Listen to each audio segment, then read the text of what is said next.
the new year, starting off new. Wow.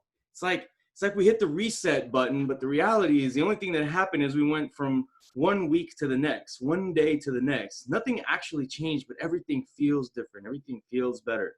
I don't know about you guys, but in my family, we have all sorts of crazy traditions when it comes to New Year. Do you guys have any like weird, crazy ones? Does anybody here do the grape thing? Like 12 grapes, and then you eat one grape. Okay, everybody does the grape thing. All right, all right. I'm not the only one. Great. All right. So for those that are listening or are going to be watching this later, the grape thing is 12 grapes, and you eat a grape, and each grape represents 1 month out of the year, and every time you eat a grape, you're supposed to make a wish, right? And as I was thinking about what that actually meant this year, I got an opportunity this year not to just down my grapes and wish for things, but think about what it is that I really, really wanted, and why that tradition makes absolutely no sense. This year, I had 24 grapes. And then when I got done with those, I had another cup just for shits and giggles, because the reality is none of those wishes mean anything to anyone if you're not actually taking action, if you're not actually doing something about those wishes. Wishes are literally just dreams that we throw out in the air for nothing to happen, because we're not taking action most of the time. And it made me realize that when grandma used to tell us, and she still to this day says, if you tell anyone what your wishes are, they don't come true. That's the total opposite of what needs to be happening. That's the opposite of what you need to be doing. And it's so pointless to make those wishes and not tell anybody and not do anything. And by not telling anybody, and if you don't do anything, no big deal. And then you get to the end of the year and you're like, oh, my wishes didn't come true. Let me try this wish thing one more time. Give me 12 more of those grapes. And you replay that year after year, and again and again, and nothing happens, right? So I want to change that up this year. I want to change it up. This year, when my kids decided to start eating one of those grapes, every time that they had a grape, I asked them to tell me what their wish was. And so for sure they started with things like, well, I want $1 million, right? And I was like, great, and then later it was like, well, I want everybody to be happy, and I want, and of course, kids have their specific wishes. I want all the toys in the world. And I thought, if anything, by putting out the fact that they want certain things, like they want their parents to be happy. That was one of their wishes. They want to have certain toys. They want to have certain amounts of money. For what? Who knows? And who cares? But they put it out there, and by putting it out there, immediately it cued me. It cued me to think, okay, this is what this person wants. This is what this person really is thinking. This is what this person ultimately would want to have if they could literally just eat a grape and have anything they wanted. So the question is, what do you want out of this year? What did you wish for when you ate your grapes? And if you haven't eaten your grapes, then it's time to do it. Maybe we need to do that when we hang out this week, because we will be hanging out. And when we do so, what are you going to be asking for? And are you willing to let everyone around you know what those 12 wishes are? Whether it's 12, whether it's 24, whichever one it is, are you willing to let everyone around you know about it? And are you doing it because you know that by sharing those things, you're immediately going to attract the things that you want and have a better chance of getting those things that you wish for? So this week, we're going to start working on those wishes, right? And maybe we could call them wishes, or we can call them goals, or we can call them, whatever it is you want to call them. But at the end of the day, part of being a part of a group and part of having the results that you guys have, the extraordinary results that you have, is having accountability. And that's the whole bit to this. That's the whole trick. There is no magic formula. Is there accountability around you for the things that you want? If you say you want to make $1 million, why aren't you making it? If you say you want to have a car or whatever it is that you want out of life, why don't you have it? Are you taking action towards making those things happen? Maybe you don't have it now, but you are taking the right action, and you know that you will have it eventually. And that makes the world of difference. And it gives you that drive. It gives you that motivation. It gives you that want to get up the next day and push forward.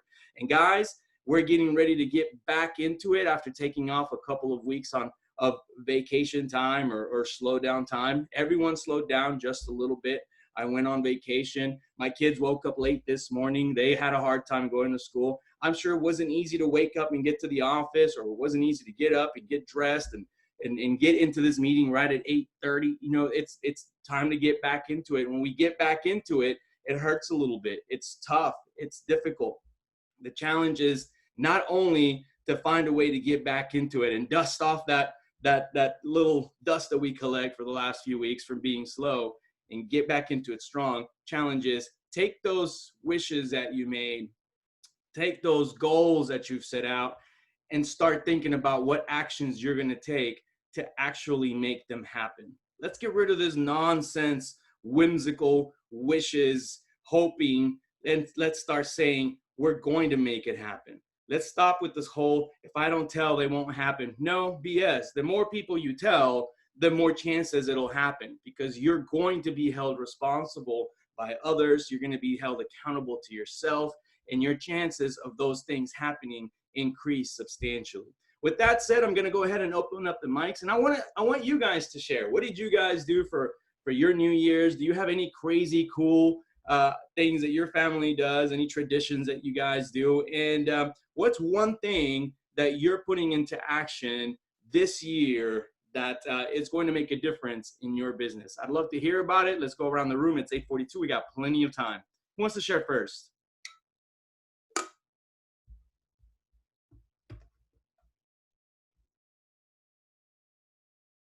Let's go, guys. Don't be shy. We're back at it.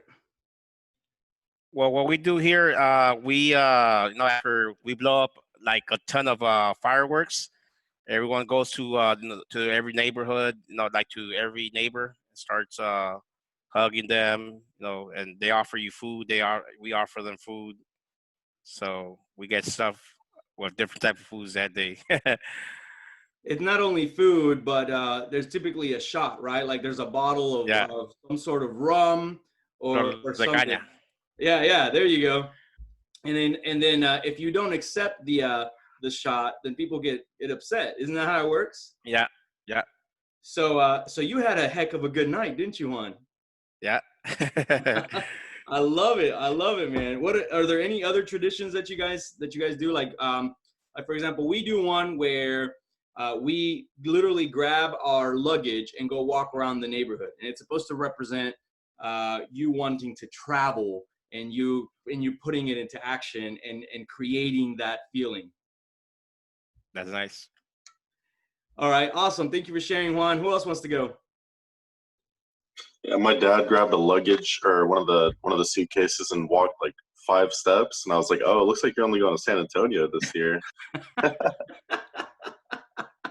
But yeah, that was the first time I've ever seen that before. Yeah. And also, I guess a lot of people were making wishes because grapes were sold out at one of the Walmarts.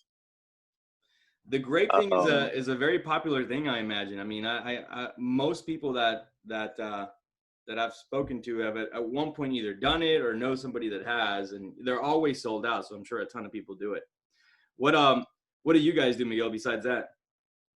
Popped a bunch of fireworks. We didn't do the what are the little beans called that you put in your pocket? We didn't do that this year. We did That's that a new one. I haven't heard of that one. What are the beans in the pocket? Okay, I forgot what they're. Oh, the lentils. Yeah, so we used to put lentils in our pockets. Like we would throw them up at 12 o'clock, and then we would pick them up from the ground, put them in your pockets, and literally keep them in the pockets of whatever you're wearing for like the rest of the year. What? Good luck. I love it.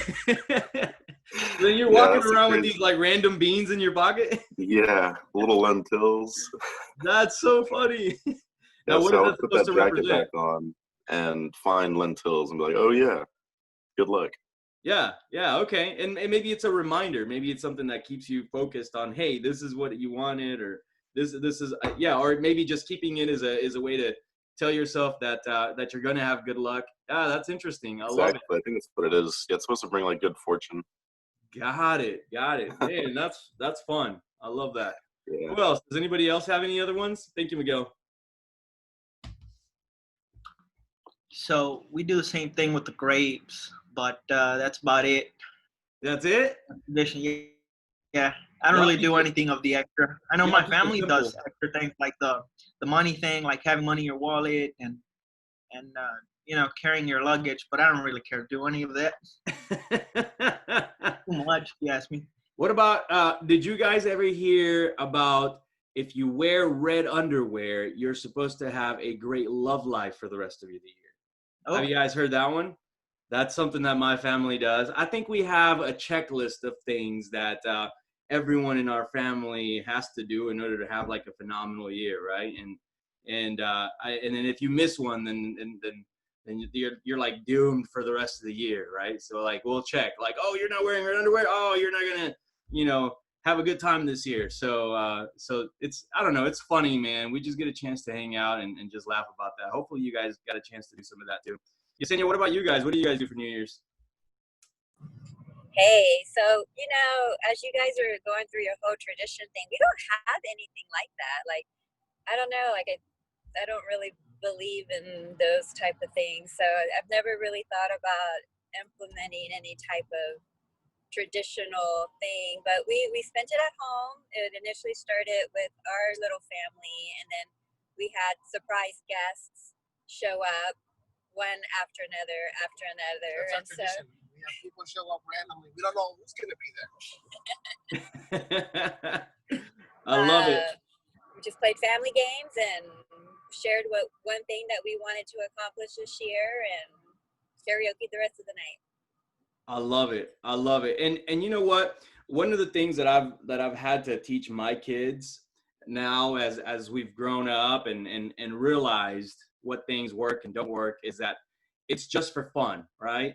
But when we were growing up, it wasn't, right? When I was growing up, my family took all these things very, very seriously, and they unfortunately had the belief that there was some sort of connection to all these things and in regards to how the results for the rest of the year were going to be. And it's taken us all to grow up and realize that luck is non-existent. There's no such thing as luck. And now that I get a chance to pass that to my kids, we do it. We play the games. We have the little traditions and we keep them around simply for fun, but not because they mean absolutely anything for us. I'd keep the beans in my pocket if we did that, just because I think it's funny. But it wouldn't represent luck by any means, because if you have to start believing in the fact that your results come from luck, then that's a pretty hard way to live when things don't go right, and it keeps people from taking action for sure. So, all right, with that said, it's 8:48. It's 8:48. Faust, you didn't get a chance to speak. What's up, dude?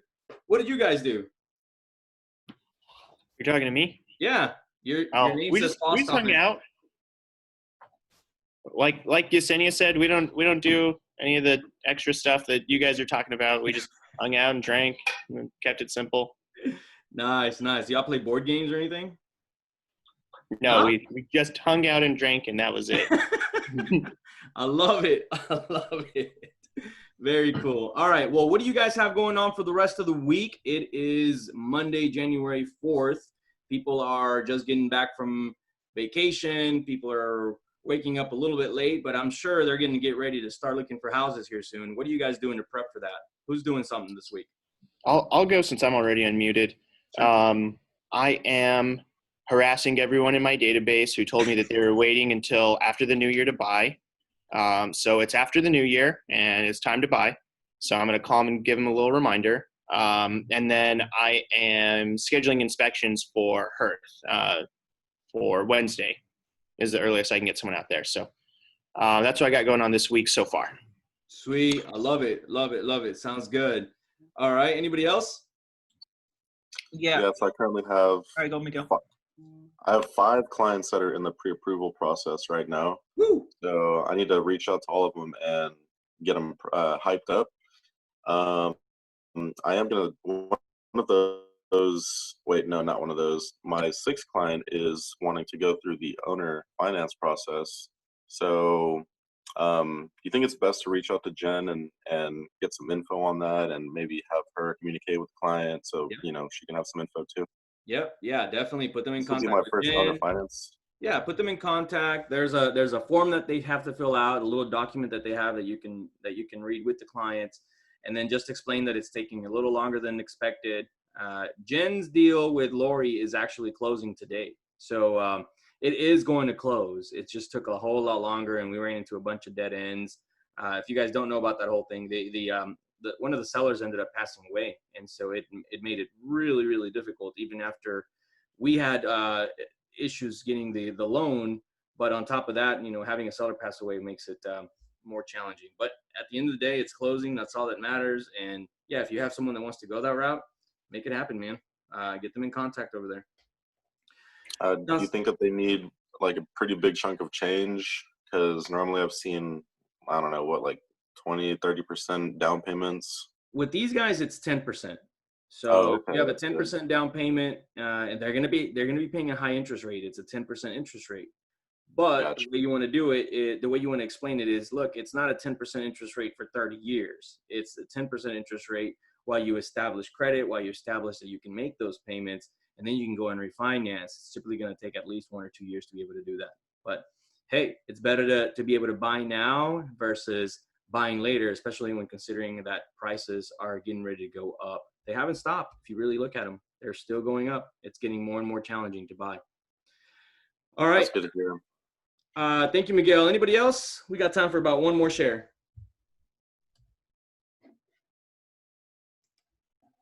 I'm calling back all the leads that told me to call back last week, and I'll probably have everything like all the leads drop down to 19 days this week.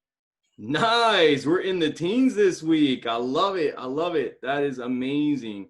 Can't wait to see all of these things turn into more and more appointments and more and more buyers, really. That's what that means. We have a really clean database right now, guys, and that's really exciting.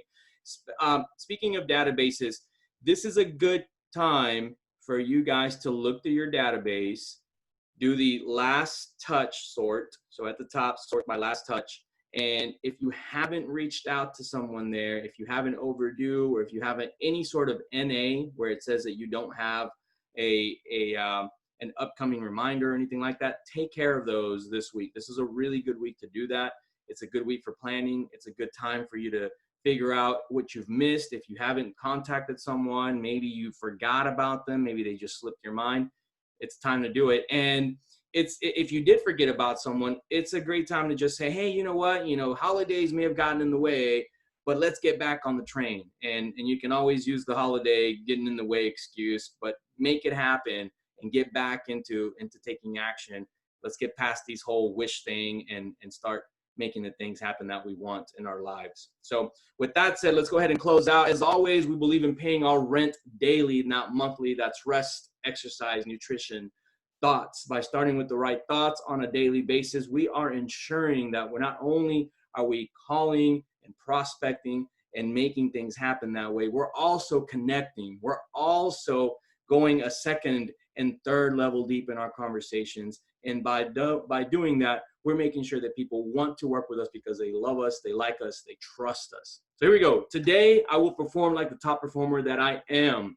Success and achievement come naturally to me. I always do better than I did yesterday. All of my thoughts, all of my efforts lead me to the success that I desire. There's an opportunity in everything that presents itself to me.